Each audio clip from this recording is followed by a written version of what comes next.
All right. You did. Well, Gabrielle, what I'd like to do is tell you how we started this whole thing.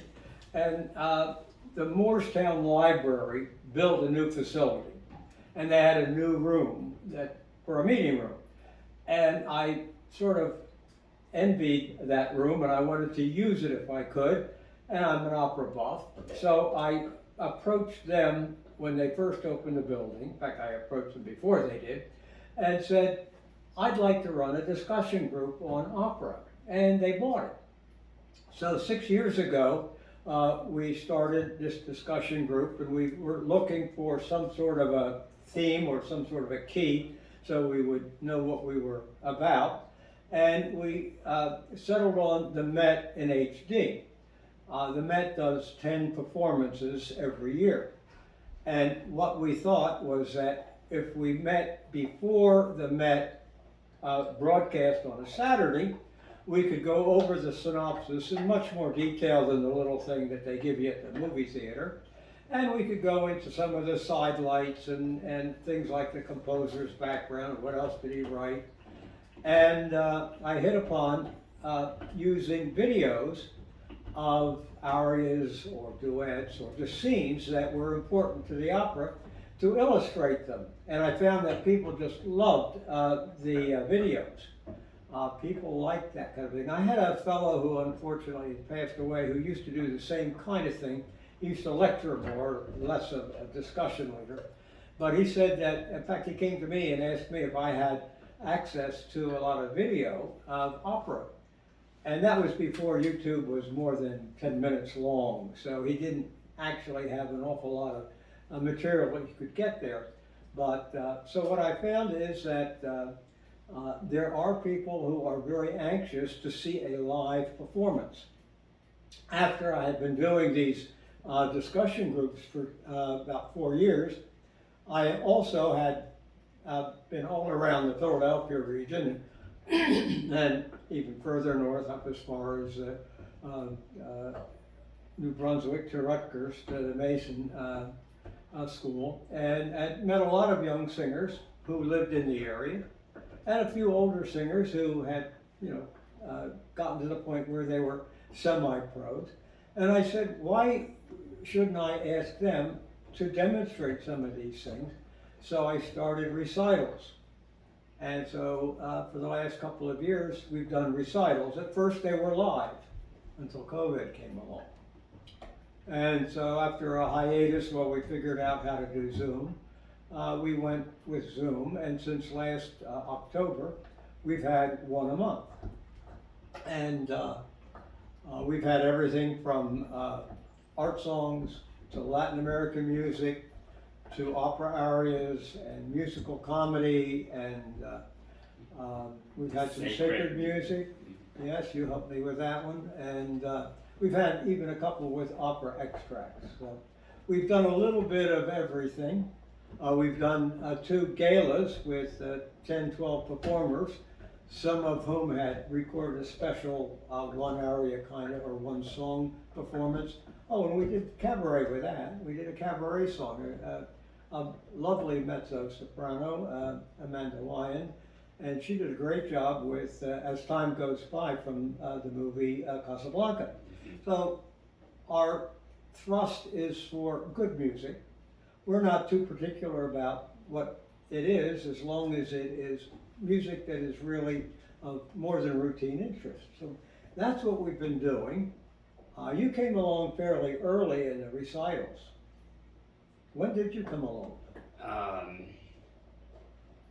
Well, before the pandemic, right? I played for Yeah. you a few times, right? Yeah, I think the first time I played was with Sarah. Yeah, Sarah Baumgarten. Yes, that was the first time And I that played was in live September. in Morristown. It was September 2019. Yes, and then I brought my tempo students Yeah, 1 year. and you plan to do it again? Yeah.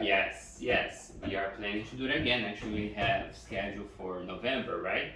Yeah, There's a performance with Temple students that's going to be performed at Temple Library, yeah, and maybe we bring to some other libraries, but for sure at Temple Library for sure. And there concert series. A beautiful new library that Temple built with a wonderful little space with all glass. It's really beautiful. Um, and then I started doing the online with you, right? And Yeah. I think in October.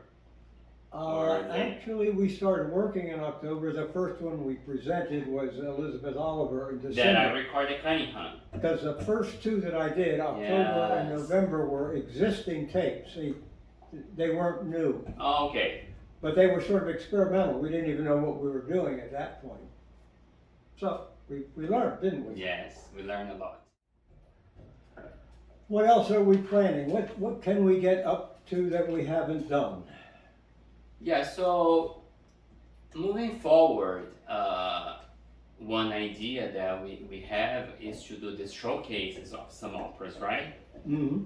That would be something, that's something that we have planned, because look at the name, Roundtable, right? The opera Roundtable, performs in libraries and very educational, explaining opera to people, like you said, choosing just a few scenes. So we have plans to do things, something like, we talked about doing Magic Flute. Yep. Soon we talked about doing La Cenerentola. Yeah, they're two very Fun. very lovely operas. Very fun And they're lovely. fun. And the music is very listenable. Yes. It's not something that you really have to be an intellectual and know a lot about music to appreciate. We are planning a Christmas event, right? Yeah, we're going to try to do Christmas music from around the world, some of which may be somewhat familiar to people, but a lot of it, there are a lot of countries that have beautiful music that does not translate. For example, for years and years now, I've had a Portuguese recording, an old vinyl recording of various and sundry religious settings, in monasteries and things like that, of Portuguese songs that are beautiful, light, nativity kinds of things that we don't hear in this country. And so there may be some that get done rarely, but now and then from other countries that the singers may want to do. But everything we do is a blend of what I want, what you want, and what the singers want and what they can do. Because we try to boil it into what is actually the best of performances. And it's a collaborative effort. It really is a very artistic effort, of which I happen to be only involved in trying to beat a drum and let the audience know that it's available. Yeah. By the way, I think you'll agree that our artists really want to perform, and they want to perform for audiences, so we're really anxious to build an audience. Yes, build an audience and eventually go live again, right? As soon as COVID will let us. Yes. We tried.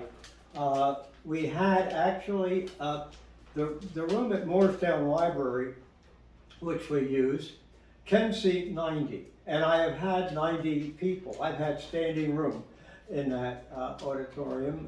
It's not really an auditorium, it's a meeting room, but it's nicely furnished and is fully capable of supporting a musical event, such as we do with a recital kind of format. But at any rate, they had said, well, we'll start off this summer, maybe we'll start with 30 people maximum, which is a third of the size that they could hold. And that lasted 2 weeks. And then the Delta variant has struck, and they've now rescinded that, and so we're banned from that room live for the rest of the year. And they'll look at what's going on, as everybody else will as well, for the start of 2022. And we have booked it for a recording. And we're going to be recording a jazz group that we've used twice before now. They're very popular and very polished. They're not young guys, and the jazz that they do is standard. It's not avant-garde. It's the old standard American songbook kind of stuff in a very nice jazz style. And they have agreed to come to Moorestown and pre-record, and then we will be be presenting it in November, just before your Temple students. So that's coming up, and you're the guy that's going to be doing the artistic endeavors with the camera work and the lighting and the whole 9 yards. You're our arts director. Yeah, that's another career I've been learning during the pandemic, right? You've learned a lot. You've learned how Recording, to editing. take pictures, you've learned how to edit them, Oh, and you do a hell of a good job. technology, yes.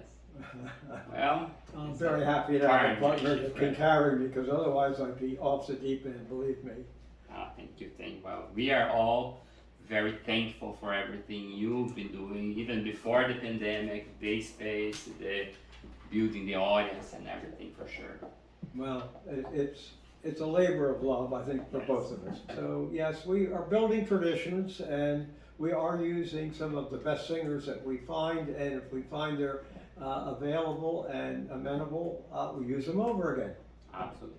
So with that, I think by the way, this is a round table. This is our roundtable. And if you want to, you can have your singers come and have a coffee clutch and have opera cafe, and they can tell us a bit about their careers, about what they want to sing for us.